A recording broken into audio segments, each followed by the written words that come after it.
Assalamualaikum warahmatullahi wabarakatuh.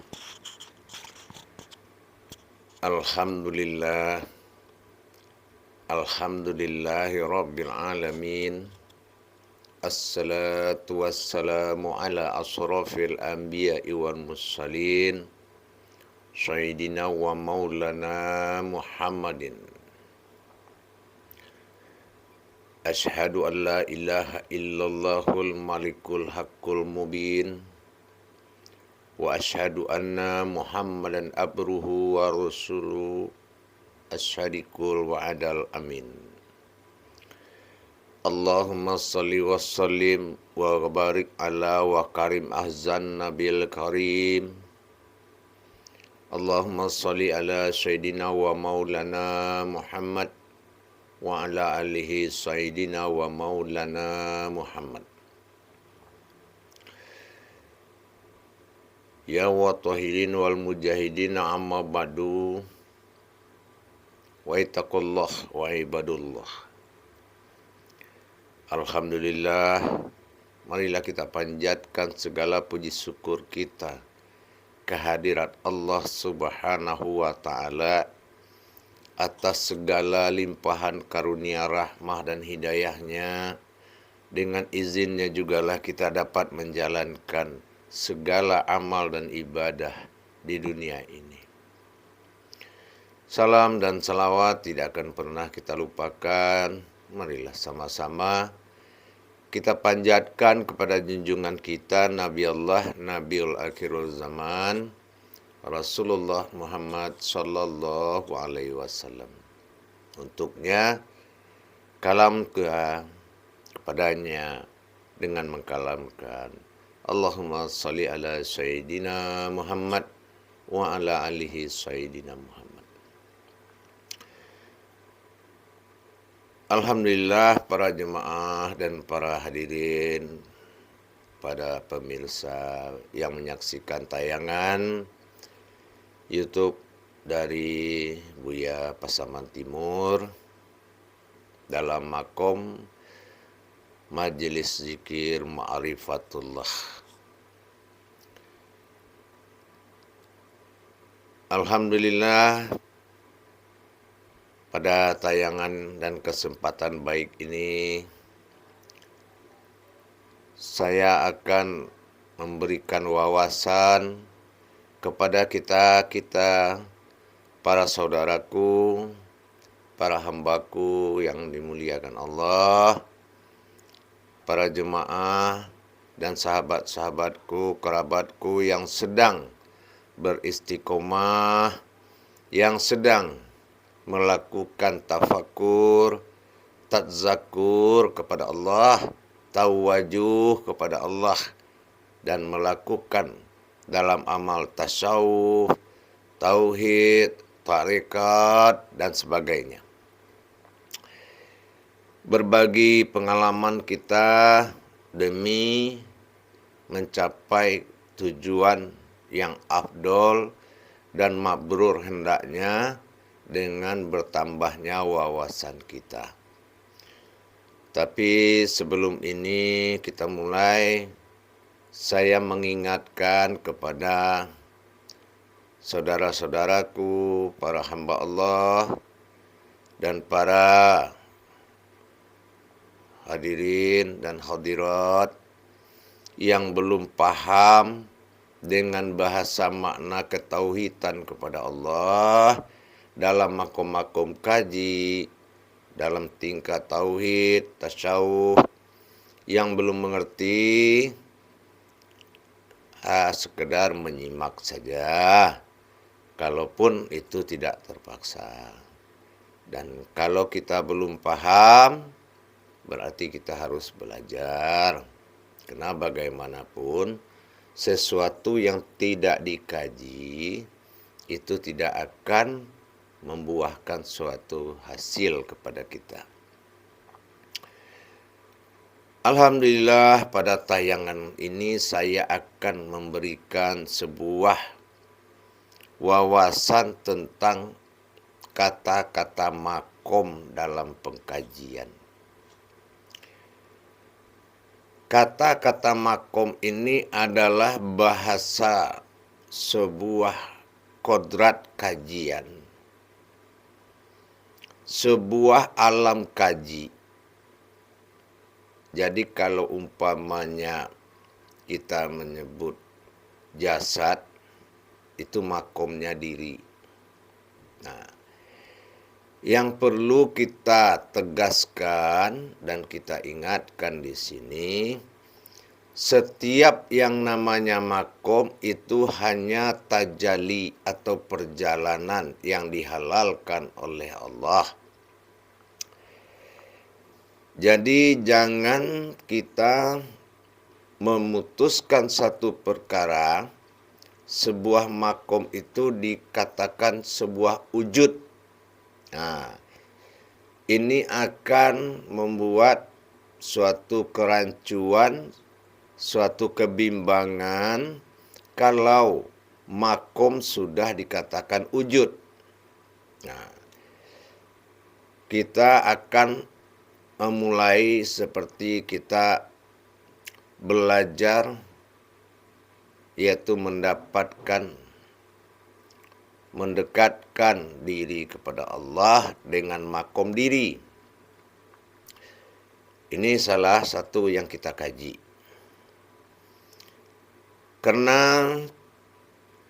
Kenapa Allah menyandarkan pencarian atau bertajalinya kita dalam mengkaji itu perantara diri. Nah, jadi kita mengkaji diri itu bukan mengkaji wujud, tapi mengkaji makom.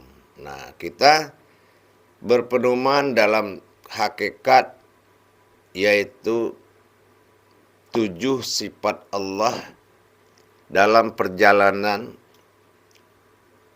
dalam tauhid ilahiyahnya menuju tauhid insaniyahnya.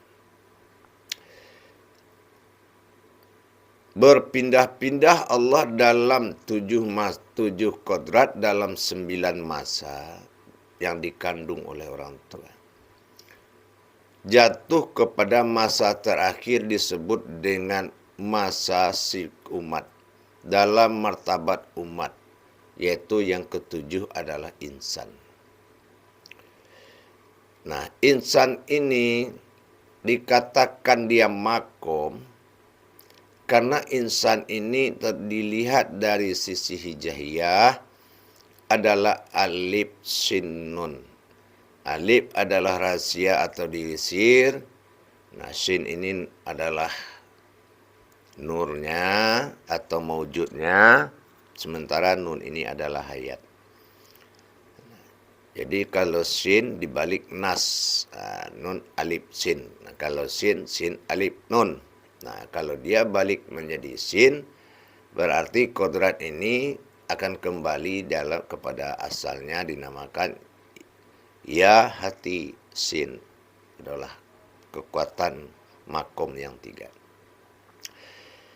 Jadi para jemaah, para hadirin, makom demi makom itu disebut dalam tajalinya adalah diri. Sandaran. Kenapa? Dikatakan diri adalah suatu sifat di mana Allah bersifat pada sebuah diri. Man arafa nafsahu wa qad araha rabbahu. Nah, kenalilah diri itu, maka kamu akan mengenal Tuhanmu.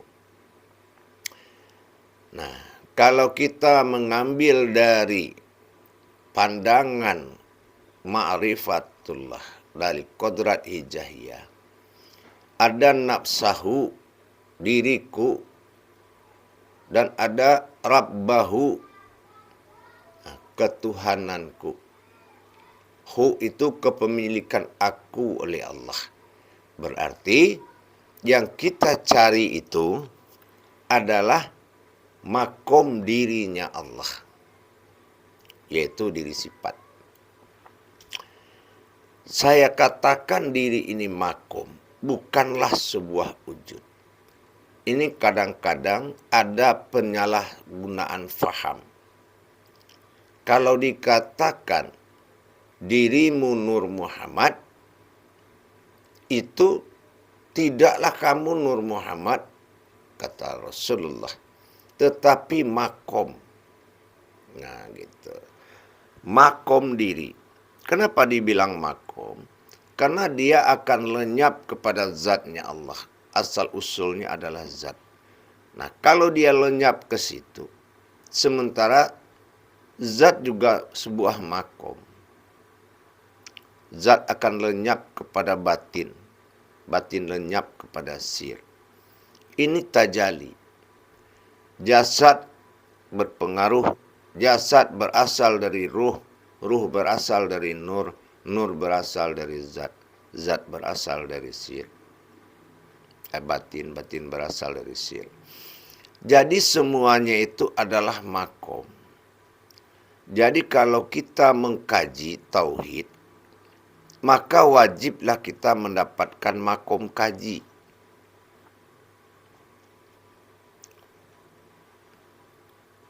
Para jemaah yang dirahmati Allah. Apapun ya kita bilang seperti dalam kaji ma'rifat bismillah, berdirinya diri yang sir, bertajali kepada diri batin bertajali kepada diri zat, dan maujudlah diri nur. Diri nur, diri yang zat, diri yang batin, diri yang sifat. Itu semuanya kodrat Allah. Nurullah, izzatullah, itu adalah kodrat Allah.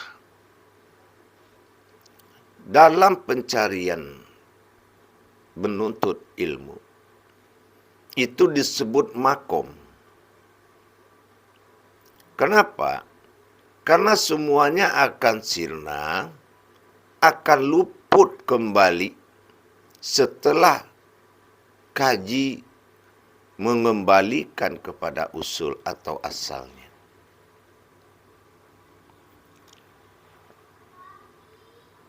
Jadi kita di dalam mengkaji diri,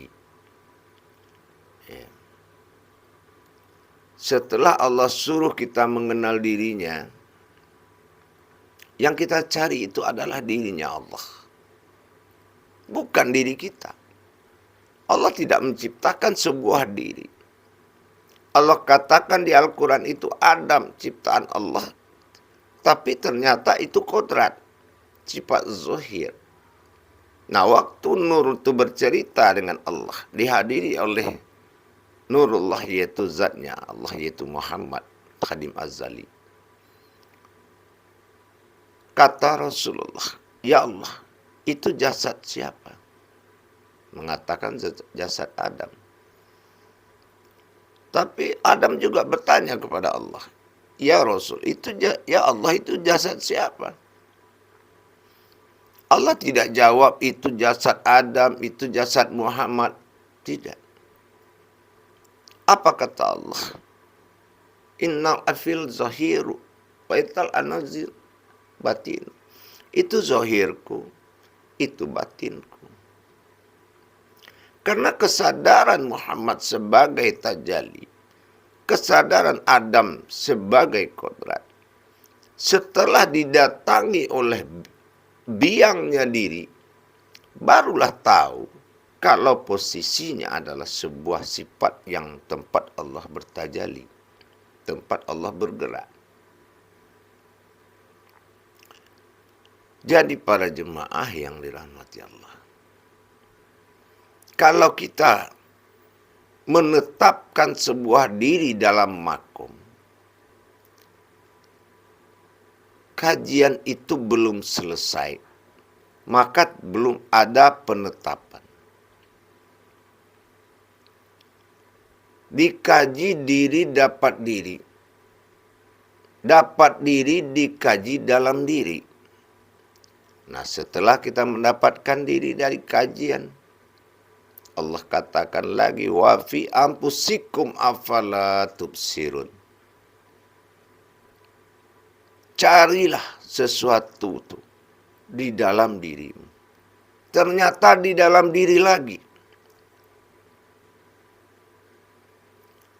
Nah, setelah kita gali lagi ke dalam diri, wa fi anfusikum afala tubsirun. Dapatlah diri sifat di dalam diri. Kita hitung diri sifat itu. Ternyata ada 7 kodrat berwujud sebuah diri. Yang mana kodrat itu kodrat iradat, ilmu, sama, basar, kalam, hayat. Ternyata itu juga makom. Ternyata yang 7 itu juga makom, sifat bagi Allah. Belum berupa diri. Sampai segitunya kita belum bisa menetapkan diri. Kita masih mencari diri. Berwasilah Allah kepada dirinya atas nama batinnya, nyawa bagi kita. Nyawa juga tidak diri. Berwasiat Rasulullah kepada dirinya, itulah rohani bagi kita. Ternyata juga tidak diri. Karena rohani lenyap ke dalam Rabbani. Berwasilahlah Adam berwasiat kepada jasad. Wujudnya adalah jasad, kodratnya adalah nurani. Ternyata juga tidak diri. Tapi itu wajib disebut diri. Karena yang diakui adalah faktor insan. Faktor insan inilah yang diakui diri. Jadi di mana berakhirnya ibtiqo madatillah sebuah kajian itu? Di mana berakhirnya sebuah diri itu?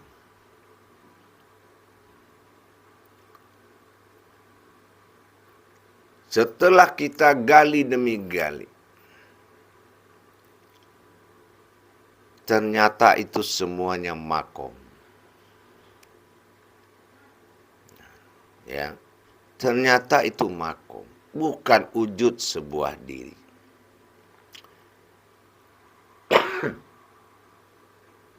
Para jemaah yang dirahmati Allah, rahimakumullah.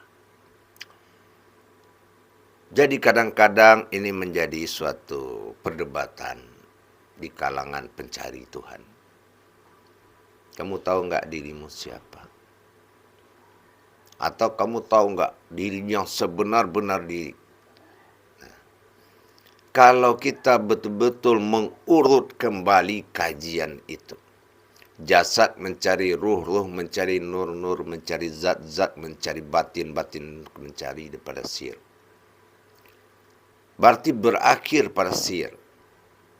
Kalau menurut tauhidnya. Ternyata setelah diri sir itu kita dapat. Yang dikatakan keakuannya tadi. Sampai-sampai diri itu. Dia ada tidak boleh bernama. Tidak boleh disebut namanya. Tiada bernama.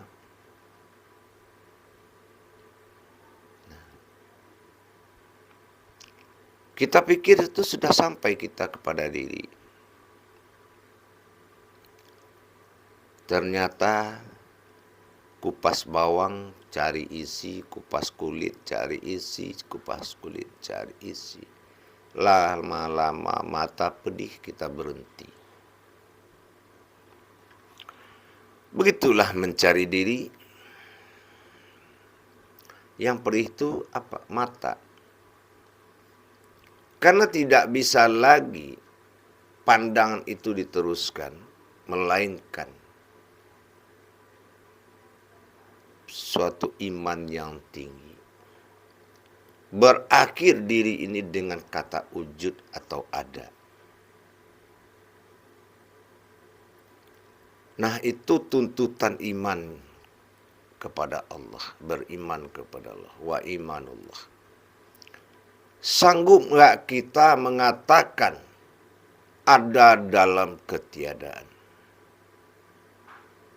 Sekuat mana iman dan kita lakukan dalam mengakui ujubun Allah namujudun, ada di dalam ketiadaan.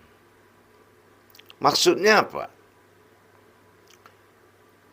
Kalau kita merasa ada pada posisi diri terakhir yang dicari namanya adalah wujud, maka kita tidak menemukan apa-apa dalam perjalanan takharuk atau tafakur kita.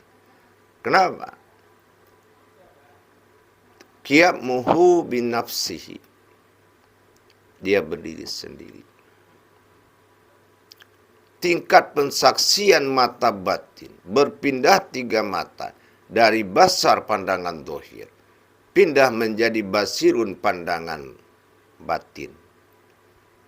Akhirnya pindah lagi menuju mata hati atau mata ya ainul basir, mata rahasia, mata sir. Kita sudah pakai mata sir itu untuk mencari diri. Ternyata apa yang kita dapati? Pengakuan kalau kita adalah maujudnya. Pantas nggak ketemu? Setelah adanya wujud, kita lupa kalau ada yang maujud di diri kita. Inilah yang dikatakan sifat bagi Allah. Bersifat Allah pada diri. Kalau melihat marifat. Kalau berkata ya kauniyah. Kalau memang kita terbuat dari sir atau rahasianya Allah. Ada satu lagi. Dia ada. Tidak boleh dikatakan ada. Ada satu sifat lagi namanya diri itu. Yang semuanya penghulu daripada semua diri. Di situ adalah penyataan yang sangat kuat. Nah, tapi para jemaah, para hadirin, kita meluruskan kodrat-kodrat Allah tersebut yang dikatakan diri itu adalah makom. Adalah kodrat tempat bertajalinya ma'rifat kita. Tidak boleh menyandarkan ma'rifat ke wujud lain yang tidak diridhoi Allah. Kecuali wujudnya insan diri kita sendiri. Untuk menjadi alat di dalam pencarian Allah Subhanahu wa ta'ala sebagai diri yang terakhir. Jamaah yang dirahmati Allah, para hadirin pemirsa, penonton yang dirahmati Allah. Setelah kita memiliki analisa akal, analisa hati, maka kajian itu adalah kodrat yang ada di dalam diri kita sendiri. Jadi tidak ada istilahnya kata sulit. Kalau sudah dipasangkan kajian ini namanya sifat kepada kodrat diri yang dinamakan zat. Apapun itu kodrat diri namanya zat. Tapi bukan kita mengatakan ini zat yaitu Rasulullah. Tidak. Intinya hayatullah itu adalah zatnya Allah. Jadi yang dituntut di sini adalah bukan karena sulitnya sebuah kajian, tapi kekuatan hati kita untuk menyatukan atau menghijrahkan akal menjadi iman. Dan menghijrahkan iman menjadi ilmu. Fi'lu mumkini au tarkuhu. Dan akal berpikir mungkin dengan semua kejadian. Tidak ada yang membingungkan. Semakin tinggi kaji ma'rifat, semakin bisa dinilai dengan akal.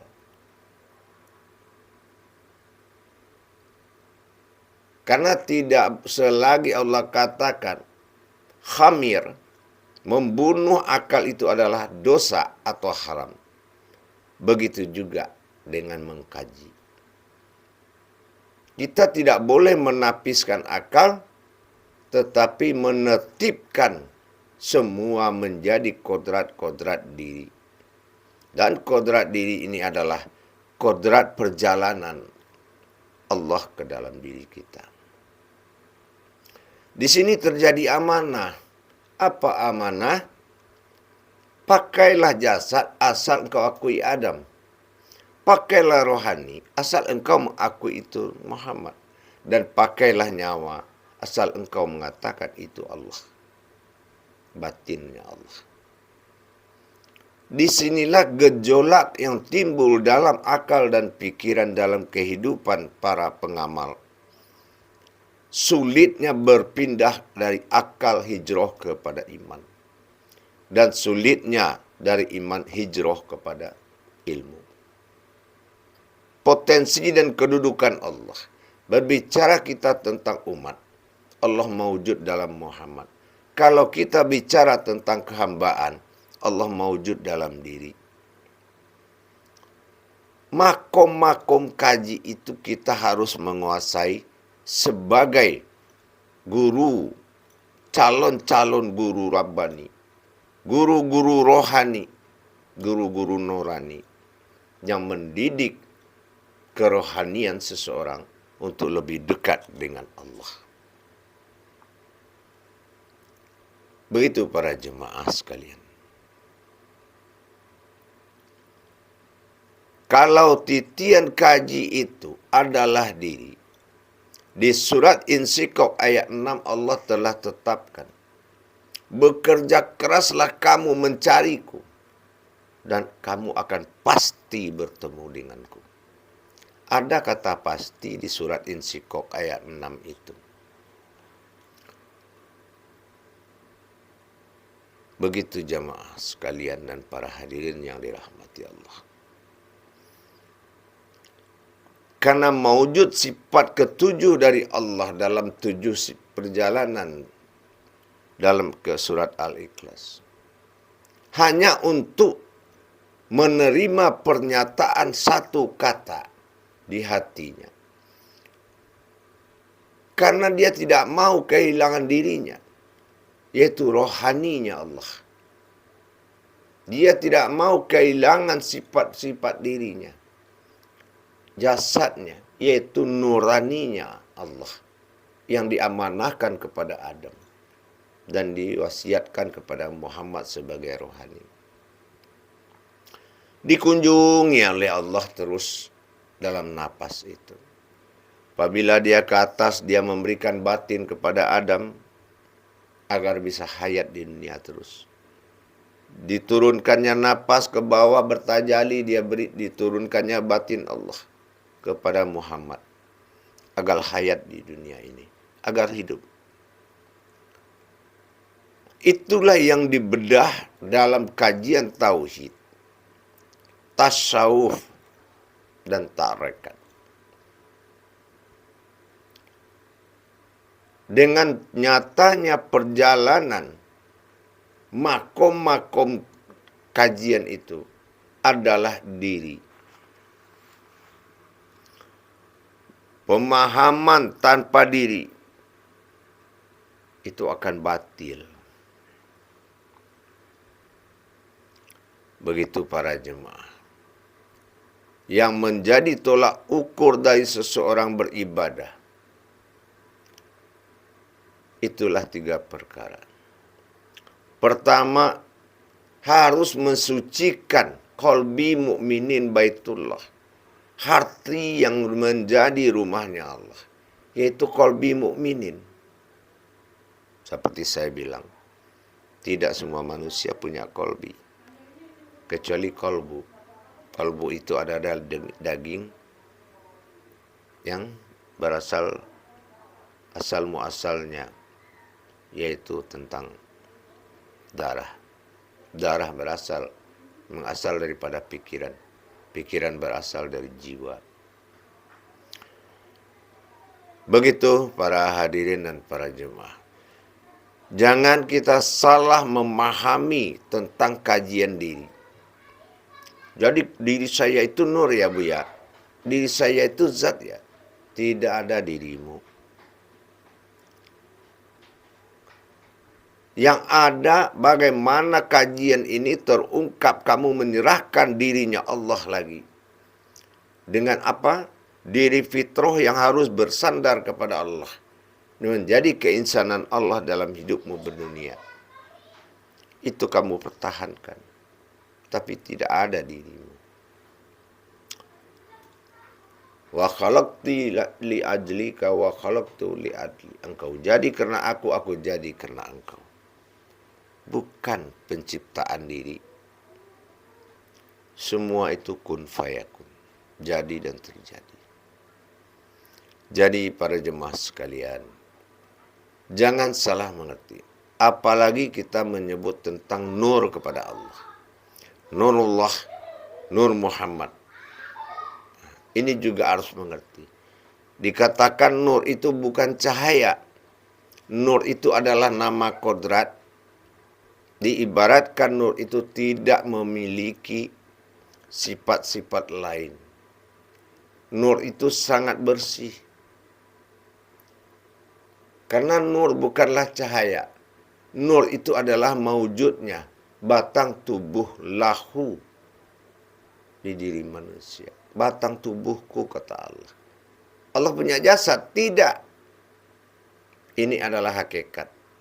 Jadi kaji diri itu adalah menyempurnakan kembali diri kepada diri, mencari diri dalam diri, maka kita kehilangan diri.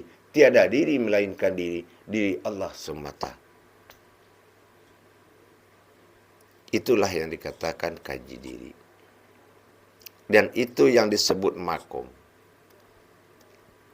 Jadi supaya tidak salah paham di dalam memutuskan suatu makrifat, maka kita harus tahu bahwasan kaji diri itu adalah makom dan dia bersifat lenyap. Baik para jemaah sekalian, mudah-mudahan apa yang saya sampaikan tadi tidak menjadi satu gangguan lagi dalam menetapkan suatu perkara yakin. Mana sih diri yang sebenar-benar diri? Mana sih diri yang berdiri? Dan mana sih diri yang didirikan? Tapi setelah dibedah ke dalam, awalnya tidak tahu diri. Begitu belajar mencari diri, begitu disilami, diri itu hilang. Tiada diri melainkan diri Allah wujud semata. Itulah para jemaah sekalian yang dikatakan makom. Makom bukan wujud, bukan sebuah wujud. Tidak boleh disebut namanya. Jadi kalau kita kaji iman, jangan disandarkan ke ma'rifat dulu. Ketahuilah segala sifat-sifat arasnya dalam penyebutan kajinya, dalam perjalanan wasilah dirinya. InsyaAllah para jemaah dengan wawasan pendek ini bisa membuat kita tidak panik, tidak susah menetapkan suatu perkara disebut diri. Karena ternyata ini hanya perjalanannya menuju keakuannya Allah Subhanahu wa ta'ala. Kalau memang tidak ada diri kita, maka jagalah baik-baik. Kalau memang diri kita tidak ada, jadikanlah alat untuk mencari Tuhan. Karena itu yang dihalalkan. InsyaAllah para jemaah, mudah-mudahan tidak ada penetapan dalam satu perjalanan. Yang ada hanya iman. Imanilah apa yang disampaikan oleh gurumu. Seperti juga syarat sholat khusyuk itu harus ada iman. Kalau dia tidak ada yang dia imani di dalam pekerjaan itu, maka dia tidak akan pernah khusyuk dalam sholat. Tapi kalau dia sudah bisa mengimani, dia akan terfokus ke yang diimani tadi, membuat sholat dia terjadi lancar.